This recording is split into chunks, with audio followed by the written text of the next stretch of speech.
அனைத்து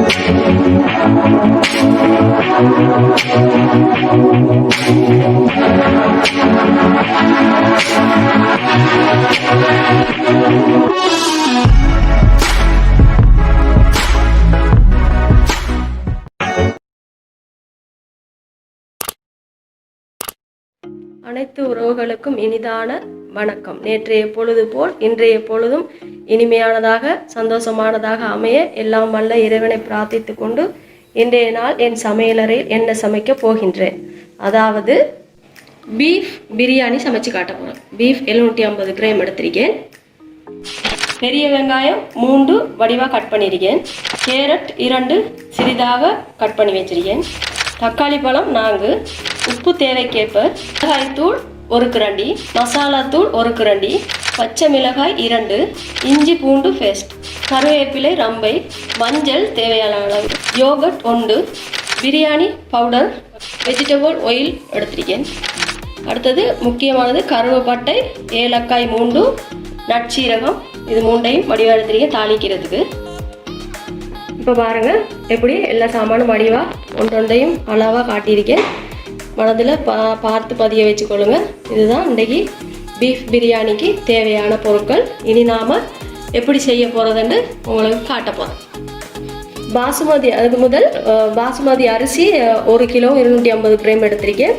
தேங்காய் அரை மூடி எடுத்து துருவி வச்சுருக்கேன். தேங்காய் பால் இதுக்கு அவசியம் சோறு சமைக்கிறதுக்கு. இனி செய்கிறது எப்படின்னு காட்டுறேன். அடுப்பு ஒன் செய்து போட்டேன். இப்போ இந்த பாத்திரத்தை வைப்போம், கொஞ்சம் பெரிய பாத்திரத்தை. இப்போ கறி எப்படி சரி செய்வதுன்னு பார்ப்போம். பாத்திரம் நல்லா சூடானது காஞ்ச பிறகு நாம் ஆயில் சேர்ப்போம். ஆயில் சேர்த்து போட்டு அதுக்கு என்னென்ன போடுறேன்னு காட்டுறேன்.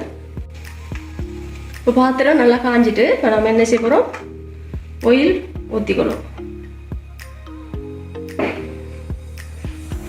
இந்த அளவு, ஏன்னா இறைச்சி பொரிஞ்சு வரணும், நல்லா வெங்காயம் இதெல்லாம் போடணும்.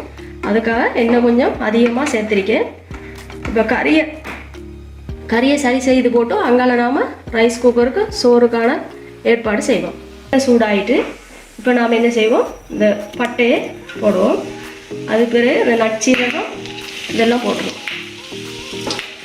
இஞ்சி பூண்டு பேஸ்ட்டை போடுவோம். அடுத்தது பச்சை மிளகாய் 2 கட் பண்ணி வைக்கிறது. கருவேப்பிலை சிறிதளவு, ரொம்ப சிறிதளவு போட்டுருக்கு. இந்த கருவேப்பிலை வந்து சோறுக்கு போடுறதுக்கு இருக்குது. நான் இதை இப்படி செய்துட்டு பாருங்கள், போட்ட உடனே நல்லா பொன்னிறமாக வந்துருக்கேன். நாங்கள் இதை சேர்ப்போம். வெங்காயத்தை, பெரிய வெங்காயம் ஒரு அளவானது 3 எடுத்திருக்கேன். 3ஐயும் போட்டு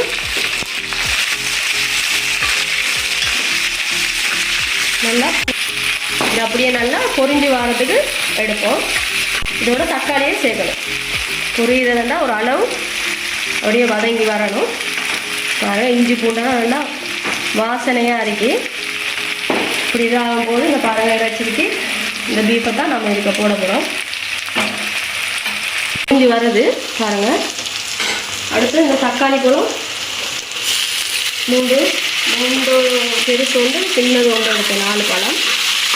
இதே நல்லா மிக்ஸ் பண்ணிக்கணும். இதே நல்லா இதாகி வரும்போது நல்லா மணமாக இருக்கு பாருங்கள் எப்படி வருகிறது. நல்லா இதாகி வரட்டும். வந்த பிறகு நாம் பீஃபை இதுக்கு கொட்டி விடுவோம். அடுத்தது நான் சிக்கன் பிரியாணி செய்யும்போது உங்களுக்கு சொன்னேன், அந்த கோழி வந்து பொரிச்சு போட்டதால அந்த தண்ணி வந்து அந்த சோறுக்கு நான் போட்டேன். அதே மாதிரி இன்றைக்கி தண்ணியை நான் கொஞ்சம் இறைச்சி பொரிக்கிறதுக்காக அவிச்சு எடுத்தேன். அந்த தண்ணியை நான் வச்சிருக்கேன். அதை நான் சோறுக்கு மிக்ஸ் பண்ணும்போது உங்களுக்கு காட்டுறேன் பாருங்கள். உப்பு தேவையான அளவு உப்பு போடுவோம்.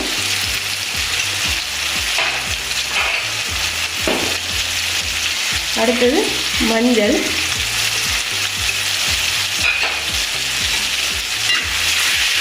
நாங்கள் இறைச்சி இதுக்கு போட போகிறோம். பீஃப் எடுத்து இதை கொட்டுவோம்.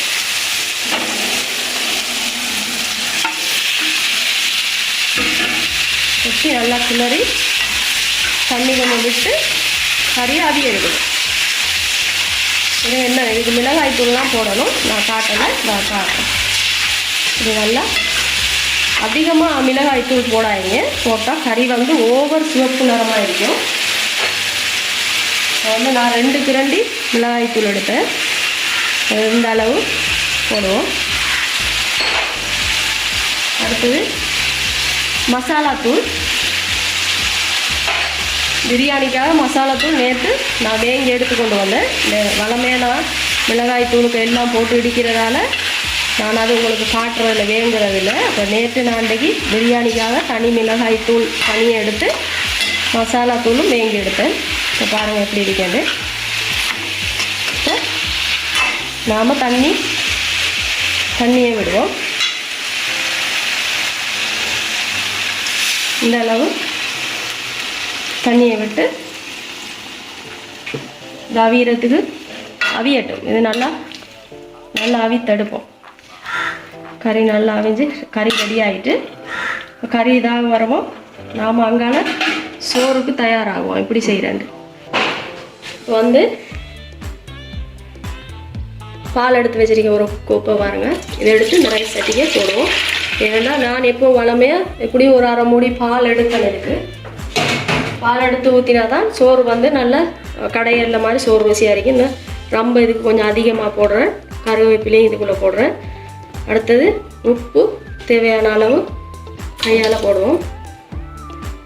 அடுத்து லைட்டாக மஞ்சள் தூள், கணக்கு தேவையில்லை.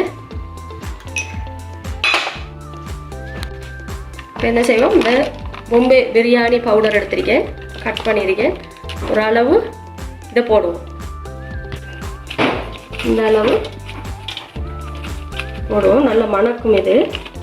இப்போ நாம் இதுக்கு உப்பெல்லாம் சரியாக அடிக்கான்னு பார்ப்போம். வந்து நான் பிரியாணிக்கு இறைச்சி தண்ணியாக பொறிச்சு அந்த டெவல் ஒன்று செய்கிறதுக்கு எடுத்து அந்த அவிச்ச தண்ணியை இந்த அவித்தெடுத்து இதுக்கு ஊற்றுவோம், ருசியாக இருக்கும். அதுக்காக இப்போ வந்து இதில் உப்பு ருசி எல்லாமே நல்லா அருமையாக வந்திருக்கு. இப்போ நாம் என்ன செய்வோம், கறி எங்கேயால காட்டுறோமா, கறி பாருங்கள் நல்லா கொதிக்குது. நான் இன்னும் கொஞ்சம் இதை கொஞ்சம் குறைச்சி வச்சு போட்டு அரிசிக்கு தண்ணியை ஊற்றி நான் 2-3 நிமிஷம் வைக்கணும். ஓவராக வச்சா கறி வந்து திக்காயிடும். அது எப்படி இருக்கட்டும், நாம் அரிசியை கழுவி எடுப்போம்.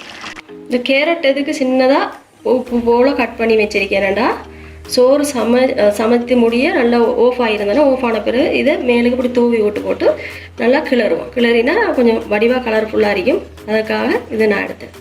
இப்போ அரிசி ரெடி ஆகிட்டு இப்போ நாம் ரைஸ் குக்கருக்கு கொட்டுவோம். இப்போ அரிசியை நான் வச்சுட்டேன், வடத்துக்கு தண்ணி இருக்கு. நம்ம இப்போ கறியையும் இதுக்கு கொட்டி போட்டு அடுப்பு ஆஃப் செய்து கொட்டுவோம். அதுக்கு முதல்ல என்ன செய்வோம், இந்த யோகட் எடுத்து இதுக்கு போடுவோம்.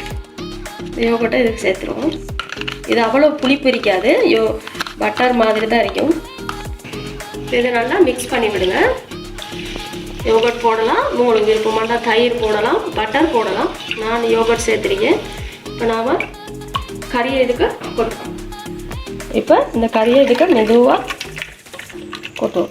இப்போ அந்த கறி செய்த மசாலா கறியை இதுக்குள்ளே கொட்டிட்டோம். கொட்டின பிறகு கரண்டியால் நல்லா கிளறி விடுங்க. கிளறி விட்டு போட்டு நீங்கள் இப்போ நீங்கள் கண் பார்வையில் அளவு வைப்பீங்க. நான் வந்து விரலால் வைப்பேன். அது எந்த அளவுக்கு இருக்கேன்னு பார்ப்போம். நல்லா கிளறி விட்டு போட்டு இதெல்லாம் கையால் நாம் விரலை வச்சு பார்ப்போம். இதெல்லாம் சரியாக இருக்காண்டு, தண்ணி அளவு சரியாக இருக்கான்னு பார்ப்போம். சுடுது கை வைக்க இல்லைல்ல, அளவாக இருக்கி இந்த அளவுக்கு இருக்கி. ஏன்னா 3 நிமிஷம் அரிசியை நான் இலக போட்டேன். அதுக்கு பிறகு இதுக்குள்ளே கொட்டினேன். இப்போ நாம் சோறு எப்படி வருதுன்னு உங்களுக்கு மூடி ஒன்று செய்து போட்டு சோறு சரியாக வரும்போது உங்களுக்கு காட்டுற வெயிட் பண்ணுங்கள். இப்போ நாங்கள் பார்ப்போம் சோறு எப்படி வருதுன்னு பாருங்கள். சரியாக வருது, நல்லா மணக்குது. இப்படி திறக்கும் போது அப்படி ஒரு மணம் கொண்டு வருது பாருங்கள். பீஃப் பிரியாணி எப்படி இருக்காது. நல்லா ஆஃப் பண்ண பிறகு நான் காட்டுறேன், நான் வெயிட் பண்ணுறேன். இப்போ ஆஃப் ஆக போகுது பாருங்கள் சோறு எப்படி இருக்காது. வடிவா இப்போ நாம் இதுக்கு அடியில் நல்லா இதாகிட்டான்னு பார்ப்போம். ஆஃப் ஆகிட்டு இப்போ நாம் என்ன செய்ய போகிறோம், இந்த கேரட் சாப் பண்ணி வச்சதை எடுத்து தூவோம். இப்படி போட்டு ஒரு அகப்பை பொல்லாக நல்லா கிளறுவோம் வடிவாக. இதை நல்லா கிளறி விடுவோம் மெதுவாக. சொட்டா சோறு பாருங்கள் எப்படி சொட்டா அரிக்கிறது பாருங்கள். சோறு வடிவாக சரியாயிட்டு அண்டு கோழி பிரியாணி செய்யும்போது கொஞ்சம் லேட் ஆகிடுது. ஏன்னு எடுக்கணுங்க, அது கோழி பொரித்து கறி சமைச்சு பெரிய வேலையாக இருந்தேன். ஆனால் இன்றைக்கி அப்படி இல்லை. இன்றைக்கி இப்போ இறைச்சி பொரிக்கிறதுலாம் ஒன்றுமில்லை. ஆனால் பொரித்து அந்த டெவலப் பண்ணி வேறே எடுத்துருக்கேன் பாருங்கள் எப்படி இருக்கேன். இன்றைக்கி விட்டா இதுக்கு சாப்பிட்றதுக்கு தான், டெக்கரேஷன் பண்ணி காட்டுறதுக்காக அதெல்லாம் செய்தேன்னு நினைக்காது. அது சாப்பாட்டுக்கு எனக்கு செய்தது.